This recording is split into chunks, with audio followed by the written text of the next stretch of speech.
closed guard. I want you to get in the habit of taking your left hand, pulling the collar open, and then you're going to insert your left hand so that the back of your hand is on their back, and that the top of your forearm next to your thumb is right against the side of their neck. And then I want you to pull the cloth on top of the lapel. Okay, so one hand opens it up, second hand inserts, and then I'm going to grab the cloth. As I grab the cloth, I'm also going to pull and make the cloth tight on the other side. Let's turn this way, please.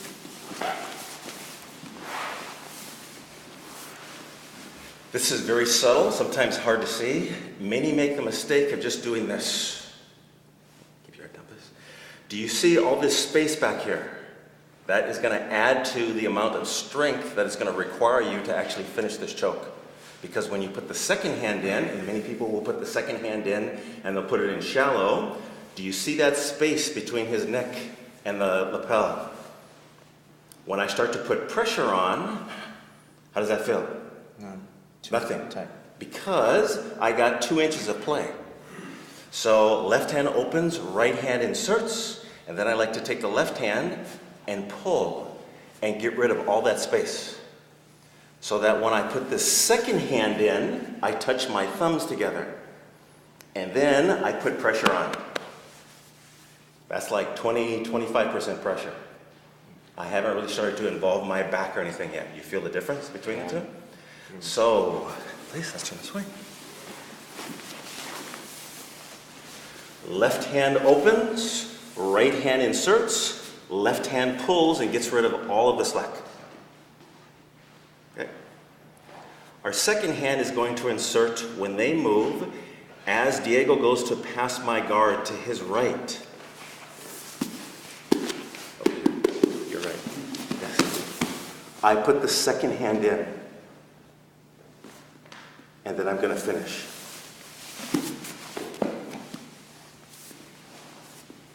Yeah, but he's past your guard. It doesn't matter. So, left hand opens, right hand inserts, and I pull. Now, to get the left hand into play, I'm going to take my left hand and insert right underneath the chin, and then you'll find that you're going to have difficulty, especially with this being tight, getting the hand in deep initially. So your left hand is going to have to push out and push the lapel over top of the shoulder so that you can get your hand in and touch your thumbs together behind his head. Left hand opens, right hand inserts, left hand makes it tight. Left hand pushes out over the shoulder, and then I insert the left hand. I try and touch my thumbs together behind his head. Then, with my forearms like this, I'm going to turn and try and take the outside and top portion of my forearm and touch the top of his clavicle. Watch my hands rotate. Then as my hands rotate, I pull his forehead on top of my clavicle, and then I pull my elbows to back and push my chest forward and look up at the ceiling.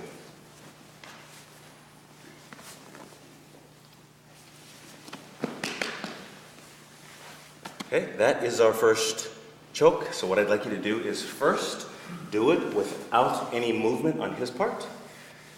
And then the second way I want you to do it is insert the right hand and wait for your partner to move. And as he moves, then you insert. And the same choke.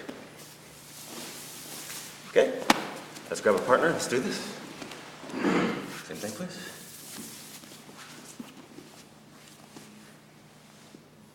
Scale of 1 to 10. 1. Now I'm going to wiggle my thumbs, and I'm going to pull my elbows back and stick my chest forward. No increase in strength in my hands. And if you'll notice, I didn't even twist. I held my hands in the same position. My elbows go back, and I'm trying to use the strength of my back. And as my elbows go back, I'm also going to use the weight of my back. Or I should say the weight of my upper torso. Does that make sense? Trying to broaden your horizons and get you beyond. Doing this. Fight the urge to do this. Matter of fact, if I see you do this in a seminar, I'm going to make you do 1,000 push-ups. Do not raise your elbows up.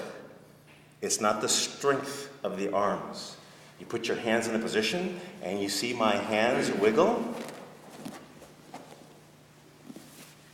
yet the pressure keeps going on. Why? Because it's the strength of my back. Now, same thing, hands don't move. I increase, and then I put my back onto the ground. No twist. Thank you. This is where we started everything. Right? Sometimes you have people who do defenses that are not so good, like they put the hand next to their neck. There you go. The hand, see, I can tell he's been properly trained because he put his forearm there. That's how you're supposed to do the defense. You put the hand next to the neck. You still tap. With collar chokes, I don't care what anybody else says. I don't care if they are a world champion. Do not put your hands on your neck. It doesn't help. You put your forearm, you reach up and you grab the back of your neck. So you insert the first hand and they decide to properly defend this. So as they do this, now I'm going to grab a hold of the other lapel, but I'm not going to choke. I'm going to squeeze my elbows together and push my right elbow down closer to my wrist. Go ahead and pull your right arm back, please. It's not coming back, it's mine. Then I'm going to pull his head onto my chest, lift with my right foot, and turn to my left. And come on top of him. Where do I go from here? I don't know. Maybe I'd let go and mount and try and insert the left hand. So the finish doesn't matter. What I want you to do is get in the habit of sweeping. So when do I grab? When he has a hold of my gi pants, the neck is open. Now I start to go for the collar chokes, but him sensing this, now he starts to defend. Left hand will insert, and I put my elbows together. Otherwise, pull your arm free, please. The arm comes free very easily. Again. Then I pull the weight on top of me. I want to separate his butt from his heels. Then I lift and put him on his back. Thank you. Grab a partner, please. Let's go with choke number 1 with elevator swing.